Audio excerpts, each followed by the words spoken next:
All right, welcome back to another episode of Talking Tridents, a Mariners podcast. We are back after a crazy trade deadline. Suarez is back to the Mariners. Man, what a crazy deadline. A lot of positive things to break down about this deadline. I mean, I don't think the Mariners could have done much better. Like, obviously, we would have loved to have a supplementary piece in the lineup or another guy in the bullpen. But you get Josh Naylor, Eugenio Suarez, and Caleb Ferguson, who's going to be, I think, a solid piece in the bullpen.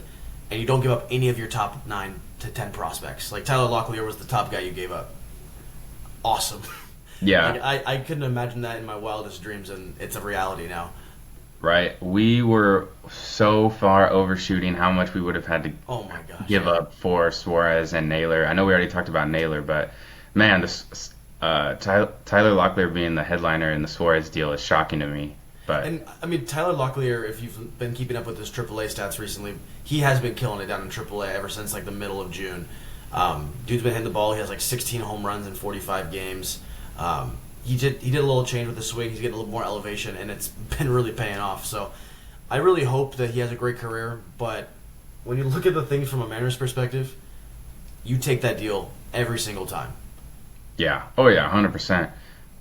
Yeah, I mean he's already making his presence felt. It's just I'm so happy at this deadline. Like you said, the main thing, well, the main thing was getting the big statement bats, which we Yeah. did, but we also didn't give up really any key pieces in our farm system. Our No. farm system is still intact, and all our top prospects, we got to keep. So Tyler Locklear is a 24-year-old first baseman who's really kind of struggled when he's had his opportunity at major league level, and worked his way up quick. But yeah, like you said, he's not Lazaro Montez. He's not Right. Colt Emerson. We have a lot of prospects still, and it just shows how like deep our prospect pool is and how good the scouting has been for the Mariners that we can get arguably the two best bats on the market with Naylor and Suarez, and I mean we see them in the 4 and 5 hole every single day so far.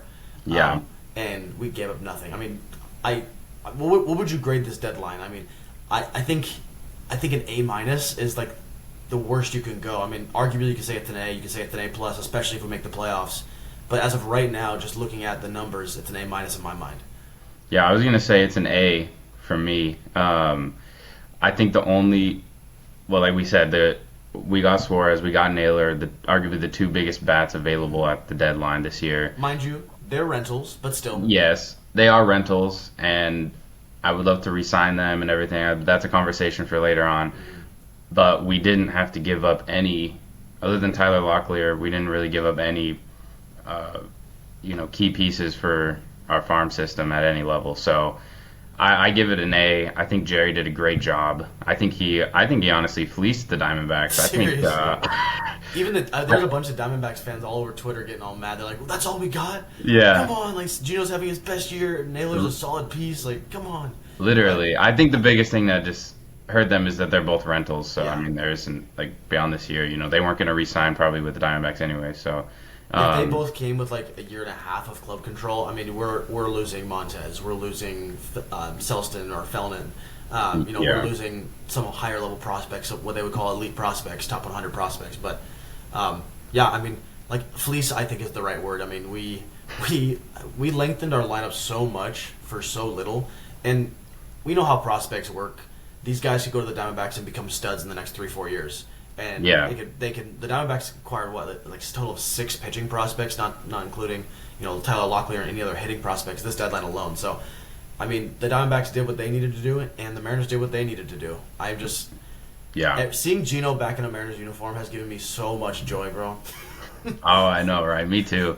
Man, this lineup, it just doesn't feel real. I mean, JP's now from the leadoff spot down to what, 7, He was in and the 8 hole last night. yeah, 8, and man, this at one point we were seeing Polo hitting like even lead off, but 2, 3, more recently like 4. But Well, let's go through the lineup last night because I think this is what kind of made the grade for me. That let's say if you didn't have as good of a lineup as you already did, and then you added even these 2 pieces, it's a different trade deadline. But we got Arozarena leading off. We got Cal Raleigh, Julio, Josh Naylor, Eugenio Suarez, Polo, Canzone, Crawford, then to Young. And by the way, Young's been. I mean, he hit a 450-foot home run the other day, so Young's coming around. Yeah. But if you look at all their OPSs, every single person's OPS is above 700 except for Cole Young. Yeah. That's a crazy deep lineup, and that's a lineup that makes a playoff push.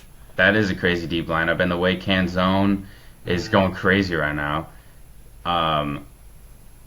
Yeah, Cole Young has been playing well, and those two are our weakest spots right now in the lineup, but they've been playing solid. And weak, they're just the weakest. Yeah. Yeah, I wouldn't even say at this point they're weak at all, but yeah, Canzone has been the biggest, one of the biggest surprises to me recently. I mean, Canzone is playing awesome, but yeah, back to the grade. I say the only thing that would have made this better, if possible, would have been to either acquire one more supplemental like bench bat, like a Willie Castro or something like that, or a high end reliever. But we did get Caleb Ferguson, so I'm not even too mad, honestly. I was looking at Caleb Ferguson's like Savant page, and he is a major ground ball pitcher. And coming to one of the pitcher friendly ballparks, I think he's going to have a really positive impact in this bullpen. I expect him to be like a 6th, 7th inning guy in a close game. And I really think that was a decent pickup for what you paid. You'll take that every day. Oh yeah, for sure. I think the Mariners did the best they could without having to give up, like we said, without having to deplenish their farm system. And I think Jerry, you did a great job. Hey, I think you know what? Mariners. Give it up for Jerry, guys. Give it up for Jerry. Mariners ownership allowing them to go all in, you could say. I think I'm just so hyped with this lineup now. I mean, this is Well, I like the two names you mentioned. The reason I gave it an A- is because Jonathan Solano and Demo are still on the roster. Yes. I think you had to find a way to get those two off, at least one of them off. I mean, Solano hasn't started a game in over a week since Naylor's been acquired, and Demo, we saw him, obviously come in pinch hitting and stole a base last night. But I think if you go out and get Willie Castro and Johan Duran, I mean, you're looking at the best trade deadline a team has seen in a long time. Because both of them would have, been able to, again, be a pinch hitter late in game, play shortstop, second base, outfield, anything you needed, and then you get that high-end reliever who can come in the 8th inning and basically be your second closer. I think that's the only thing that could have made the deadline better. With that, I read an article that said the Mariners had a very competitive offer for Duran and just lost out to the Phillies. The Twins just like the Phillies prospects better, which everyone, all scouts see different things. They could be ranked lower, but they could still see a higher ceiling. So the Mariners made their push. I mean, I know I was watching the trade deadline down to the last minute, and I was really hoping that we were going to see something else happen, but it must have just not been there, and every kind of, net they cast out just ended up catching nothing. So yeah, I wonder what that package was that the Mariners had that came in second. Yeah, all it said was 2 elite prospects. It didn't say pitching, it didn't say hitting, it just said elite. And I mean, I think that would have meant 2 of our top 8 guys. I mean, I think you're losing, Sinji and Farmelo, or Sinji and Montez, or Sloan and Cole Emerson. I mean, who knows? Pick 2 and basically say who. But you might never find out. But I still think it was really positive to see the Mariners actually go all in. This is what an all-in deadline looks like. This is what a team does when they're trying to make the playoffs. And supplementary, I think the Astros traded for Correa because the Mariners got Naylor and Suarez. I think so too. They said, "All right, we have to do something." Dude, they were shivering in the corner. They said, "We got to go get this guy who has a .1 WAR. He's going to help us so much." Hey, bring him back home. Maybe he will. I don't know. Yeah. I hope not. I hope not. No. I'm going to be looking for trash cans every time I go to Safeco when they're playing now. Right. Yeah. It was a busy deadline. A lot of moves. From what I remember, I mean, I've obviously only been really paying attention to deadlines the last 5-6 years. This is the most exciting one I've seen. Yeah. This was a good deadline. Last year's deadline was for the Mariners, just specifically. It was good. I was happy with last year's deadline when we got Rosarena and Justin Turner. But this year was better. I mean, we got the 2 best bats that we could get. For real. I think so. Let's just hope it works out. No excuses right now, honestly. I don't want to hear any excuses about anything. I mean, this lineup, you can't really put together a better lineup. So Speaking of better lineup, so let's say the Mariners make the postseason, right? Let's say that everything works out for this trade deadline. They make the postseason. Robles is going to be back, but Donovan Canzone is killing the ball right now. Yeah, I'm not. What do you do in that situation? Oh, Robles is going to the bench, dude. I don't care. Canzone is killing it. Canzone's playing better than Robles, to be honest. I think it's one of those things where it's kind of like, Robles is coming back from injury, so they're gonna take it slow with him because Canzone is available. Yeah. And they might play the splits more. They might see Robles in against lefties and Canzone in against righties. Although Canzone's been killing it against lefties too, so. Yeah, he had that clutch single last night off a lefty. So I would put I'm sorry, off a righty, but yeah. I just release Dylan Moore at that point. Robles on the bench.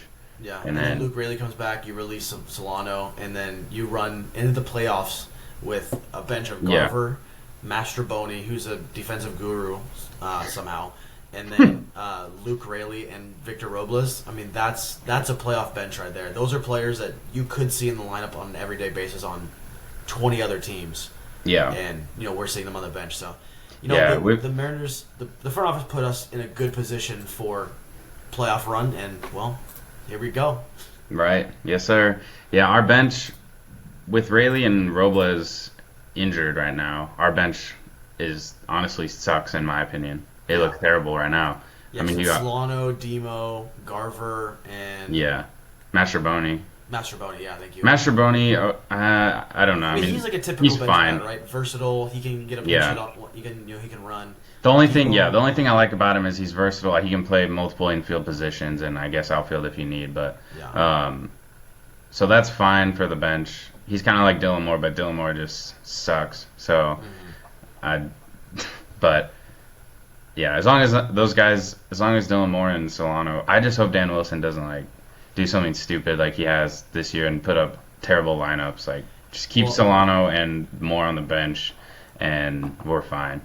Oddly enough, you just mentioned lineup, and the lineup just came out, so this is a good segue to kind of get into the lineup today, get into the series that's been going on, the big night last night. We'll get into that.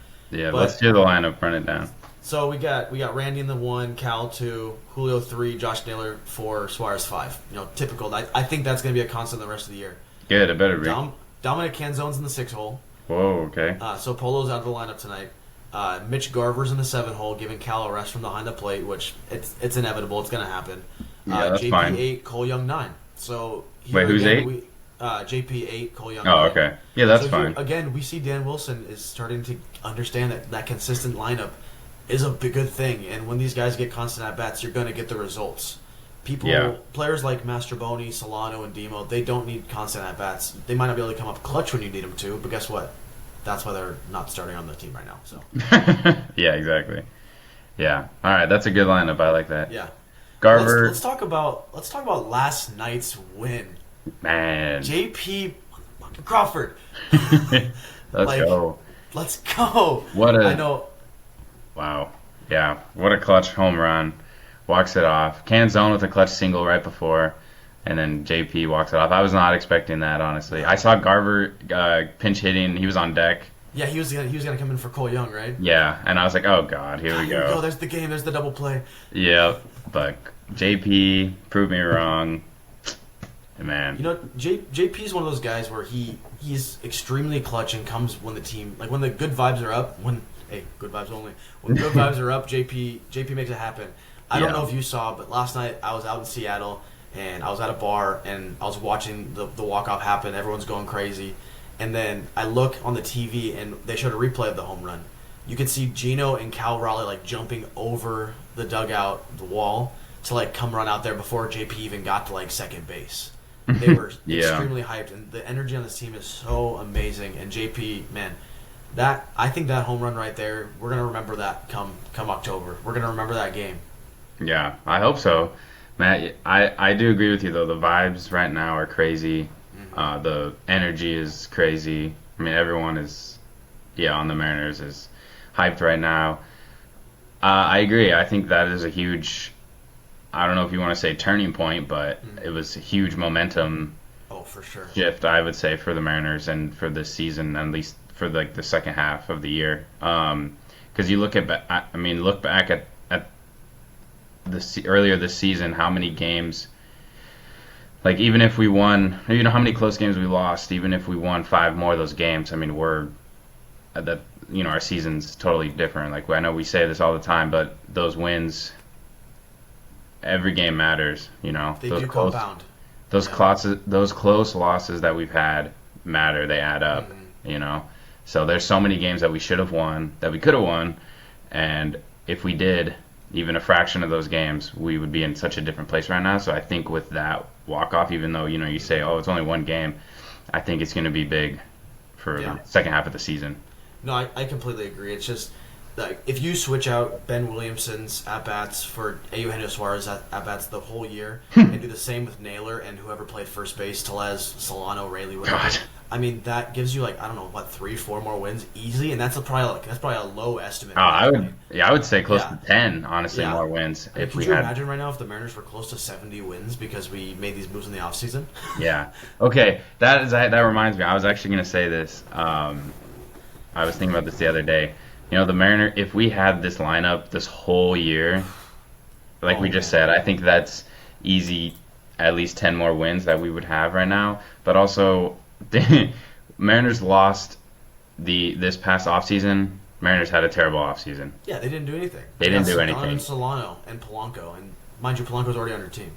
Yeah, Polanco was already on our team. I mean, it was good bringing back. Fine, I'm happy with that. But Solano, that was our biggest signing. He doesn't even play, and he sucks. So the offseason was a failure. But the deadline, trade deadline was better than the offseason, obviously. I mean, the deadline was a win. So this is going to go down as one of the best Mariners deadlines of recent history. Yeah. Yeah. This trade deadline had me more hyped than the most past off seasons deadlines. Sure. Yeah, anything. I mean, that's with the exception of Randy. We love Randy. Well, yeah, last year's deadline was great too. Yeah. A few more things I wanted to ask, before we wrap the episode up. So Ben Williamson obviously was optioned down to AAA. Yeah. I think this is the right call. It's a tough call, mind you. I mean, a young prospect who, the bat's not really there, but his defense arguably has won us many, many games. I mean, we saw on Monday against the Athletics, he made 3 stellar plays that changed the game, and we won by a run. Mm-hmm. I think Ben Williamson, he deserves an everyday role at some point on this roster. I think this is a guy who has to learn how to play second, shortstop, maybe even outfield.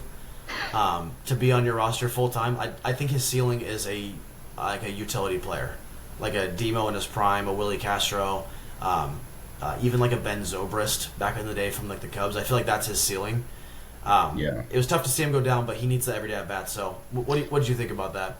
Yeah, that's a good point. It was interesting. I was kind of thinking well, what if we kept Ben Williamson and DFA Dylan Moore and then Ben Williamson on the bench? But thinking about it, Ben Williamson, we've only seen him play third. Yeah. If you kind of need a guy on the bench, if you're gonna have a utility player on the bench, he has to play. Even if he only plays infield, he's got to play third, second. At least 2 positions, right? Yeah, maybe even short. Dylan Moore and Mastrobuoni can play those all 3 and outfield if you need. So that's, I think, where their value is higher than Ben Williamson. Plus, they have a lot more service time than Ben Williamson. So I understand it. I think Ben Williamson is better than Dylan Moore and Mastrobuoni, overall. But I think it was the right move too. Yeah. I mean, send him down at this point in his career, get him every day at bats for the rest of the season and with the Rainiers, and see what happens next year. But yeah, I know we had talked about this in the past. I think if the Mariners went out and acquired a good second baseman, let's say they got the guy from the Cardinals, or you go out and get Nico Horner for whatever reason the Cubs are selling, and you get him.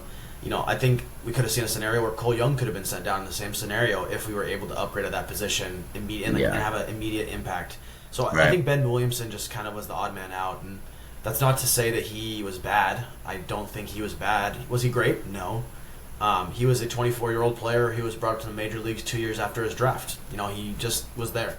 He had some really high moments. His defense it still astonishes me. I think the last defensive player that we've seen like that, and JP, mind you, had some great time, Demo, but I think of like Brendan Ryan. Back in like Oh, the early really? 2010s of the Mariners, yeah, like this guy makes plays like Brendan Ryan. He makes it look effortless, and he makes an impact in the game with his glove. Yeah. Um, I so it was tough to see, but I think it was the right call. Yeah, I think it was the right call too. I would compare him more to Kyle Seager with less like Yeah, that's a good power one, in his yeah. bat, but I think his defense. Obviously, he plays the same position, but I would compare him more to like Kyle Seager. But Man, if he could figure out his bat to be like Hal Seager, take it. We'll take that all day. Batting for 250 with 30 home runs, why not? yeah, like 4 seasons and then the other seasons, Yeah. like, meh. But yeah, I think it was the right move. Um, yeah, yeah.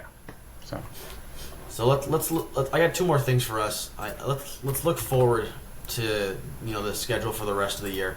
Mariners, we got to win some games. Obviously, we're now 2 ahead of the Rangers, which is really good to see.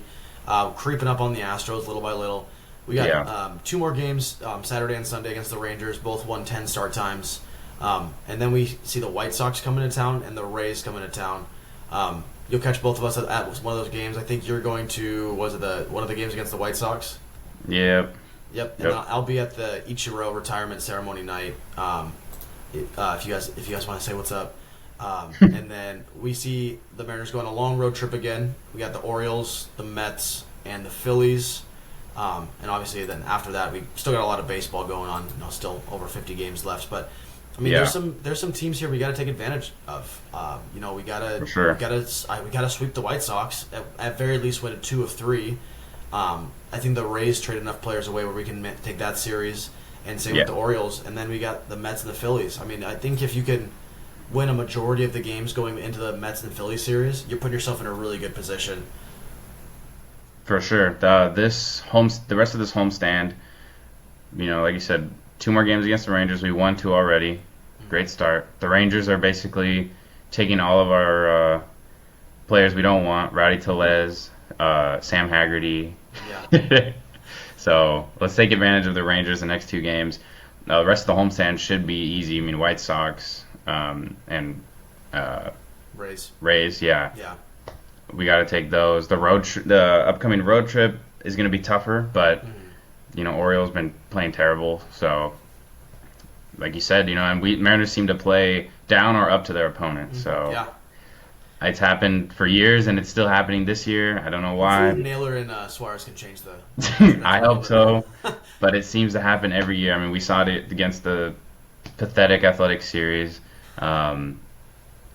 I mean, yeah, I'm not gonna go into that, but yeah. So I think if we can finish this homestand strong, we shouldn't have any problem. Go into the road trip and then play up to our opponents with the Phillies and the Mets. I think we're looking all right. This division really is wide open too. I mean, with what you were saying, I mean, they're literally. I mean, we're 3.5 games behind the Astros right now, and they didn't get incredibly better at the deadline. They lost Paredes, and they replaced it with Correa, which I would argue Paredes is better. But I think we're in a really good spot to take the division. I think that's kind of what the front office saw, and that's what the front office wanted to do. So I really hope that we can finish out the month of August strong, getting into September with some real momentum. The September schedule, there's some tough games in there. I mean, let's take a look at some of the tough series we have. We have, we're playing the Cardinals at one point. We have a late series against the Astros, and then we end the season against the Dodgers. Yeah, that's tough. In an ideal world, the Mariners have already clinched a playoff spot by that Dodgers series. But I also think that if the Dodgers clinch a spot beforehand, which they're likely to, that we could see them, maybe resting some of their big bats. Let us win the series. Throw the series for us. Bro. Sit. We'll give you one low level prospect. Sit everyone. Sit Otani. Sit everyone. Just so they can rest for the playoffs and we can sweep you guys. Thank you. Thank you. The thing I wanted to kind of wrap this up with, and I want to give a big shout out to the best Mariner we've seen in a long time, Cal Raleigh. Not only is he having an amazing year offensively, winning the home run derby, we also saw him, I think, change the culture of this team. I don't know if you saw the interview after they announced Gino. Cal basically said, like, this is everything we talked about this offseason, and this is why I decided to sign a contract with the Mariners, with Jerry Dipoto, with Justin Hollander, and all the ownership. He said if he was to stay here for a long time, he wants pieces around him to make a competitive run every single year. We've heard this for so long. The Mariners, I mean, going back to 2014, the Mariners have been arguably in the playoff run a majority of the years, right? Over half the years, if not more. Yeah. Going to Cano, Cruz, all those guys, all the way up to now with Randy, Julio, and Cal. Cal Raleigh this offseason not only signed an extension, but sat down with the ownership and said, this is what I expect moving forward, and if my expectations aren't met, I'm going to meted. Sorry, I started thinking about his butt again. Yeah. But if they don't meet those expectations, that he's going to walk, and he's going to try to find a way to get out of the organization. Thank you, front office. Thank you, Cal Raleigh, for bringing a new culture to the Mariners, a winning culture.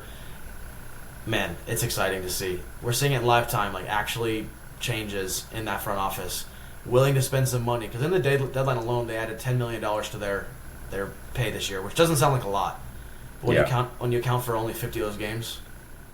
Yeah, it's a lot for just the second half, less than second half of the year, Last third of the year, really. Yeah, pretty much. So yeah, thank you, Cal Raleigh. That big dumper, deserved everything. Yeah, I mean, we love to see it. I'm still shocked. I heard them say, or heard reports that ownership's willing to up the payroll for, at the deadline and stuff. But I didn't want to believe it till I see it or till I saw it. So they upped the payroll without grabbing any stupid contracts like a Carlos Correa contract where he's owed $100 million, a Bregman contract where he's worth paid $90 million over the next few as well. And I think, again, just props to everyone for keeping their word. Cal Raleigh said, I'm gonna show you guys, I'm gonna give you guys an offense that you need. I'm gonna be that guy to change the culture here. Yeah. And then the front office said, we're gonna add some pieces around you. Yeah. Hats off. My hat's already off to you guys. So. Hey, Cal Raleigh held up his end. Mm-hmm. Ownership now holding up their end. There's only one more thing to do. Hey, get the playoffs. Get a trophy. And get a World Series trophy. Yes, sir. So. Yeah, Cal just most home runs by a switch hitter, catcher. Officially 42. Yeah. So. Yeah. Should we make it? Let's end the video with a prediction of what Cal's going to end at this year. We've seen obviously we've seen him slow down a little bit, and that's expected. Not every power hitter is going to go, but we also see him go on big spurts, right? Mm-hmm. In the last 30 games, he has 10 home runs. So let's say we have what 50? How many games we got left? Like 49 now, 48. So if let's say 15 home runs, so that would put him at 57 home runs. Do you think he's going to hit that? What do you think he's going to hit? I'm calling 60. I think he's going to hit 60. Dude, he's going to have a big August and September. He's going to have 2 more 10 home run months. Yes, I think so. Jeez, I would love to see that. If I saw that, I don't even know what I would do. Like there's gonna be messes everywhere. So I think he's gonna hit 56, and there's a reason behind that. I think he's gonna just miss the record, or is the record what 60? It's 62 by Judge. Huh? I think it's 62. Yeah. Yeah. Okay. So either way, he's gonna miss it, but. Yeah, and in both our predictions, he misses it. But again, he's a catcher. He's playing at Safeco Field. T-Mobile, whatever you want to call it. In April, we saw him hit 9. In May, he hit 12. June, he hit 11. In July, he hit 9. So it's an average of 10 a month. It's an average of 10 a month. So I mean, if we're playing the numbers right, he's gonna get to 62. So, what a season, what a year, and let's finish it out even better. Yeah, 100%. Couldn't agree more. But what an exciting time to be a Mariners fan. Yeah, I mean that was our breakdown of the deadline, our grades, what we thought. So excited to have Gino back home as a Mariner. We've seen him 2 games now. I'm so excited to see what he's gonna do going forward.